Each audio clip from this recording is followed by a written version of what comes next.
Hi there, Jen Russell coming to you with more tips and ideas on how to move and feel better in your body. This video is going to be geared towards my prenatal, my pregnant ladies, but really is good for anyone, especially if you have low back pain. The quadruped or hands and knees position can be a really good position to work on pelvic tilting, on coordinating the muscles of inhalation and exhalation, and also just taking some load off of the lumbar spine, which starts getting really worked hard towards the end of pregnancy as our ligaments start loosening to get ready for delivery, as we have more weight on the front of our body. So this can be just a really great position to hang out in. It also could be a good position to labor in. So I'm going to get into it. So the first thing I want you to think about is creating a square between your knees and your hands. So you don't want your hands out here. We want to create a really safe and stable foundation here. And the next thing is that I want you to think about pressing your hands away from the ground so that we get a lot of energy and activity along the muscles around our shoulder blades or our scapula, so we're not hanging out here. The positioning cues we've talked about before: nice long neck, chin tucked, chest wide, ribs down. The ribs down is going to get harder and harder as you get further in pregnancy, but that's all the more reason to work on it.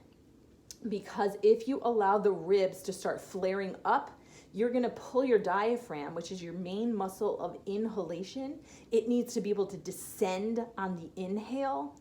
If you do not keep those ribs down, you're going to jam that diaphragm up and you're going to start to get real short, shallow breaths. You're going to be much more likely to get a lot more acid reflux because the esophagus has to go through the diaphragm, a hole in the diaphragm. Okay, so you'll see that my spine is relatively neutral. I've got my toes curled under so that my calves don't get in the mix. That'll help you to turn on your glutes and hamstrings a little bit more rather than your calves. And you can just hang here. If you feel any discomfort in this position, then stop and reset. This should feel pretty good. And you can just work on your breath here. As I've gone through in other videos, you want to imagine your abdominals, your core, is like a big balloon. And as you inhale, you want to imagine breath filling up that balloon from your belly to your sides to your back. As you exhale, you slowly let air out of that balloon. Now, one more thing to think about, particularly if you're pregnant, is to connect with your pelvic floor muscles. As you inhale, I want you to imagine the pelvic floor muscles are extending. They're lengthening downwards. And then as you exhale, your abdominals and your pelvic floor muscles are going to contract or shorten. That's where the Kegel comes in.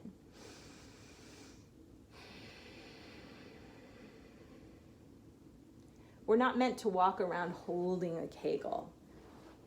The Kegel is meant to be the concentric or shortening of the pelvic floor muscles, but in order for appropriate or optimal shortening or contraction, we need lengthening as well. So I don't want you to walk around just holding a Kegel. I want you to think about expanding or relaxing those pelvic floor muscles on the inhale and then Kegeling and contracting in coordination with your abdominals. They should work as a team together. So another thing you can add in there are working on pelvic tilts. You can work on particularly rounding or lengthening those back muscles. I wouldn't recommend spending a ton of time in I don't know which is which in yoga. Some of my yoga folks would have to tell me cat and cow. Is this cat and this is cow? So whichever they're called, don't hang out in this one too long because we're tending to spend too much time in that anterior or extended position as it is. I want you to really focus a little bit more on the lengthening. You can also do specific to your thoracic spine too.